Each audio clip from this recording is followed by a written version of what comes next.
KSTA general secretary Shafi മാഷ് ചേരുകയാണ്.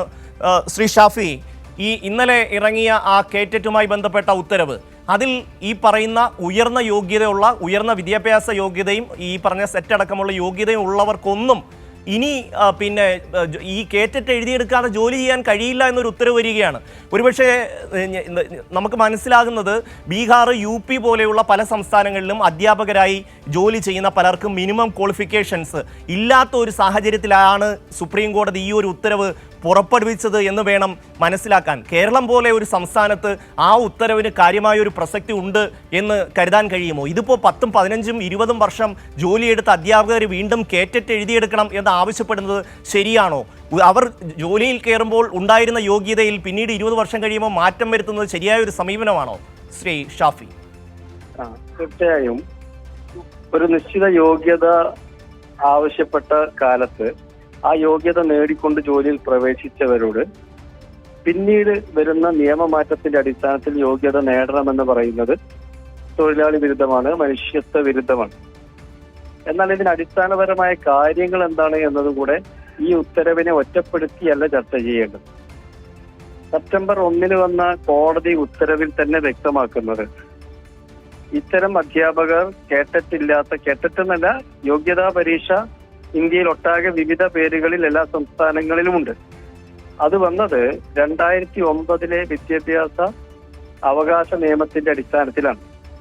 ആ നിയമം കൊണ്ടുവന്ന അന്നത്തെ UPA ഗവൺമെന്റ്, കോൺഗ്രസ് ഗവൺമെന്റ്, യഥാർത്ഥത്തിൽ ആ നിയമത്തിൽ തന്നെ ഉൾപ്പെടുത്തേണ്ടതായിരുന്നു ഇതുവരെയുള്ളവരെ ഒഴിവാക്കുമെന്നുള്ളത്. അത് ഉൾപ്പെടുത്താത്തത് കൊണ്ടാണ് സെപ്റ്റംബർ 1 വന്ന ഉത്തരവിന്റെ പശ്ചാത്തലം. കോടതി തന്നെ കൃത്യമായി അതിൽ പറയുന്നുണ്ട്, ഇതുവരെ പഠിപ്പിക്കുന്ന അധ്യാപകർ കഴിവ് കുറഞ്ഞവരാണ് എന്ന അഭിപ്രായം കോടതിക്കില്ല. പക്ഷേ ഒരു നിയമം ഇങ്ങനെ നിൽക്കുന്നത് കൊണ്ട് ആ നിയമം പാലിക്കാൻ സുപ്രീം കോടതി ബാധ്യസ്ഥമാണ്. അതുകൊണ്ടാണ് ഇത്തരം ഒരു വിധി എന്ന് കോടതി വിധിയിൽ തന്നെ പറയുന്നത്. അതുകൊണ്ട് യഥാർത്ഥത്തിൽ ഈ കോടതി വിധിക്ക് ഉത്തരവാദികൾ 2009 ഭരിച്ച കോൺഗ്രസ് ഗവൺമെന്റ്, പിന്നീട് ഇതിലൊരു അമെന്റ്മെന്റ് വരുത്താൻ അവസരമുണ്ടായിട്ടും ചെയ്യാത്ത BJP സർക്കാരുമാണ്. ഇതിന് യഥാർത്ഥത്തിൽ പരിഹാരം ഒരു കോടതി വിധി വന്നാൽ, സുപ്രീം കോടതി വന്നാൽ, കൺകറന്റ് ലിസ്റ്റിലുള്ള ഒരു കാര്യത്തിൽ സംസ്ഥാന ഗവൺമെന്റുകൾക്ക് പരിമിതമായ അധികാരമേ ഉള്ളൂ എന്നറിയുന്നവരാണ് നാം. ആ സാഹചര്യത്തിൽ നമുക്കിനി ഇതിന് പരിഹാരമുള്ളത് കേന്ദ്ര ഗവൺമെന്റ് പാർലമെന്റിൽ നിയമത്തിൽ അമെന്റ് വരുത്തുക എന്നുള്ളതാണ്. കേരളത്തിലെ എല്ലാ അധ്യാപക സംഘടനകളും ചേർന്ന് അടുത്തയാഴ്ച ബാഡ്ജ് ധാരണം അടക്കമുള്ള കാര്യങ്ങൾ പ്ലാൻ ചെയ്തിട്ടുണ്ട്. ഇന്ത്യയിലെ എല്ലാ അധ്യാപക സംഘടനകളും കക്ഷി രാഷ്ട്രീയ ഭേദമന്യേ ചേർന്നുകൊണ്ട് ഫെബ്രുവരി 5 പാർലമെന്റ് മാർച്ച് നടത്താൻ തീരുമാനിച്ചിട്ടുണ്ട്. അതിനൊക്കെ അർത്ഥം ഇവർക്കൊക്കെ അറിയാം പാർലമെന്റിൽ മാത്രമേ ഇതിന് പരിഹാരമുള്ളൂ എന്ന്. എന്നാൽ അതിനിടയിൽ കേരളത്തിൽ ഇറങ്ങിയ ഈ ഉത്തരവ് ഒരല്പം ധൃതി പിടിച്ചതായി പോയി എന്ന അഭിപ്രായം KSTAക്കുണ്ട്. അതുകൊണ്ടാണ് അത് പുനഃപരിശോധിക്കണം എന്ന് ഞങ്ങൾ പറഞ്ഞത്. ഫെബ്രുവരിയിൽ അധ്യാപകർക്ക് വേണ്ടി പ്രത്യേക പരീക്ഷ നടത്തുമെന്ന് അധ്യാപകരോട് അനുകൂലമായ നിലപാടുള്ള വിദ്യാഭ്യാസ മന്ത്രി തന്നെ വ്യക്തമാക്കുകയും ഉത്തരവിറക്കുകയും ചെയ്തു. ആ കോടതി വിധിക്കെതിരായി റിവ്യൂ പെറ്റീഷൻ കൊടുക്കുമെന്ന് കേരള സർക്കാർ വ്യക്തമാക്കി. അതിൽ നടപടിക്രമങ്ങൾ പൂർത്തിയായിക്കൊണ്ടിരിക്കും. കേരള സർക്കാർ എപ്പോഴും അധ്യാപകരോടൊപ്പമാണ് നിന്നിട്ടുള്ളത്. എന്നാൽ അതിൽ നിന്ന് വ്യത്യസ്തമായ ഒരു ഉത്തരവാണ് ഇന്നലെ ഇറങ്ങിയത്. ഈ പരീക്ഷ കഴിയുന്നത് വരെ കാത്തു നിൽക്കാൻ തയ്യാറാവാതെയുള്ള ഒരു ഉത്തരവാണ് ഇറങ്ങിയത് എന്നുള്ളത് കൊണ്ടാണ് അത് റദ്ദ് ചെയ്യണം എന്ന് ഞങ്ങൾ പറഞ്ഞിട്ടുള്ളത്. ഇവിടെ നാം കാണേണ്ടത് ഒരു സുപ്രീം കോടതി വിധിയാണ് എന്നും വിദ്യാഭ്യാസം എന്നുള്ള കൺകറന്റ് ലിസ്റ്റിലുള്ള വിഷയമാണ് എന്നും ഇതിന് പരിഹാരം കാണാൻ കേന്ദ്ര ഗവൺമെന്റിന്റെ നിയമനിർമ്മാണം മാത്രമാണ് വഴി എന്നുള്ളതുമാണ് കൃത്യമായ ഉത്തരം പറയാനുള്ളത്.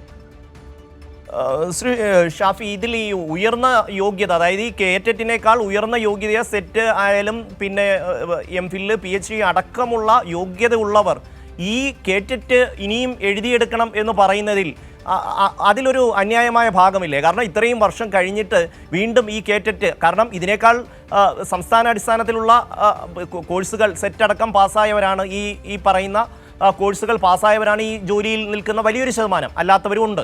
എങ്കിൽ പോലും അപ്പൊ അവര് വീണ്ടും ഈ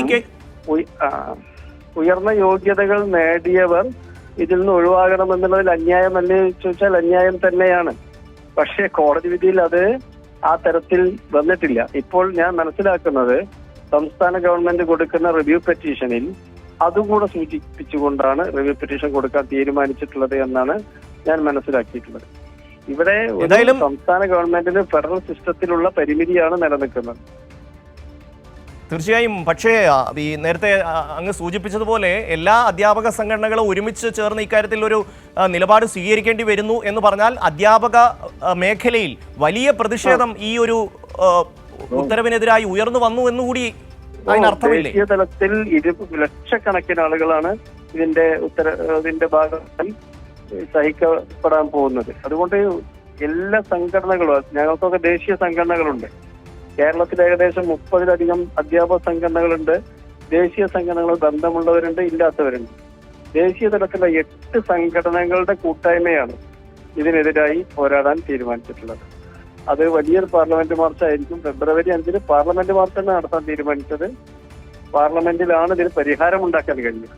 ഇവിടെയുള്ളത് ഈ ഉത്തരവ് യഥാർത്ഥത്തിൽ ഒരു ധൃതി പിടിച്ചതായി പോയി എന്നുള്ള പരാതിയാണ് ഞങ്ങൾക്കുള്ളത്. അതുകൊണ്ടാണ് പുനഃപരിശോധിക്കണമെന്ന് ഞങ്ങൾ പറഞ്ഞു.